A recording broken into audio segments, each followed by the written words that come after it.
I've spent nearly 10 years making the same mistakes on YouTube, and if I realized what I'm about to tell you back when I first started, I'd probably be doing quite well on YouTube by now, and maybe even doing it full time.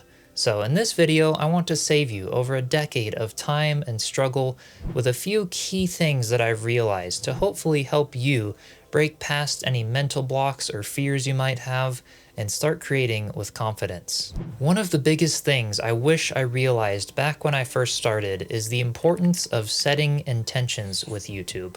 What do you want out of creating on YouTube? Do you want to become a big YouTuber and public figure and make money through AdSense and memberships and all of that? Or do you want YouTube to kind of be a side thing to bring more views and traction to another business that you might have?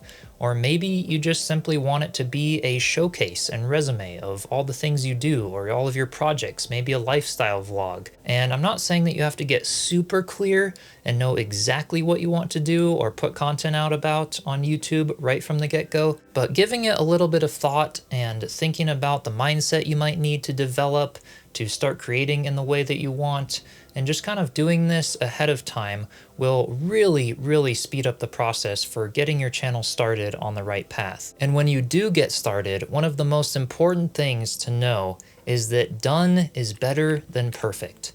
And this may be easier for some people than others, but a big mistake is waiting for everything to be perfect.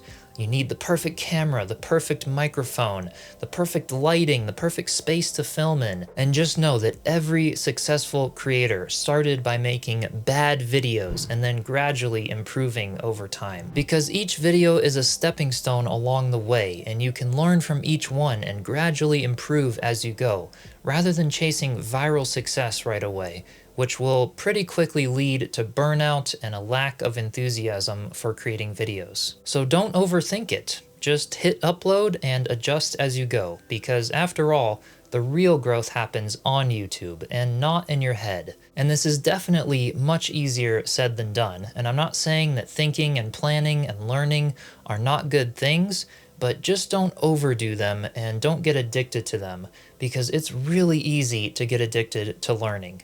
When we scroll through tons of videos or watch videos trying to teach us things, it feels like we're getting something done. We can trick our brains into thinking we're learning something and getting something done, and you are learning it. It's good to learn, but if you don't ever implement what you learned, then you're not really taking steps forward, right? I've watched countless videos on how to grow on YouTube, for example, but if I had actually implemented the things I learned in those videos, if I had been taking notes for each video instead of just constantly scrolling through my feed and clicking on the next video and the next video, then I would be a lot farther along than I am right now. Another big thing to realize when growing on YouTube, especially if you tend to take things personally, is that no one cares as much as you might think they do.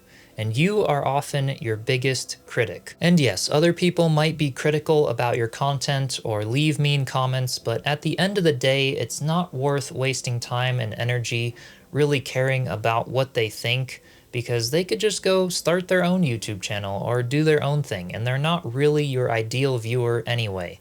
And you can't please everyone. You still need to consider the value you bring to your audience though, who your ideal viewer is and what they're getting out of your content, because after all, if they're not getting value out of your videos, then YouTube just won't push them out as much. But rather than always doing what you think you should do or what other people tell you to do, just focus on what you want while still bringing that value. And you can still learn to take constructive criticism from your audience, right? You might be getting some consistent comments about something like your camera being a little out of focus, or maybe you're a little out of the frame, and your content could still be bringing value to people, but it's just a simple tweak or change that you can make, and they're not trying to be mean or tell you to be someone who you're not.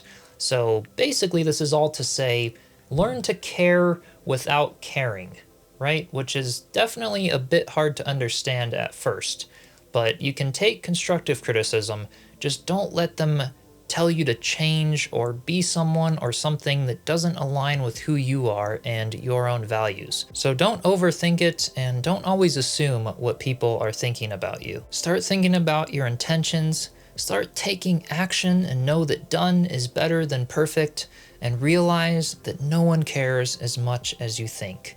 You can still have valuable friendships and family and take constructive criticism or advice, but don't give anyone the power to tell you who to be or what to do, because you will love and care about you the most. So start believing it and taking action. And I didn't want to make this video too long because I hope that a few of the things that I shared with you might resonate, and when you click off this video, rather than scrolling instantly to the next video you see, maybe take out a notepad and paper or just sit and take some time to think about something that you may have learned from this video, or intentionally something that you want to search for next. So I hope this video brought you some value, and with that, be sure to comment below if you have any other thoughts or suggestions for new creators growing on YouTube, and I will see you next time. Cheers.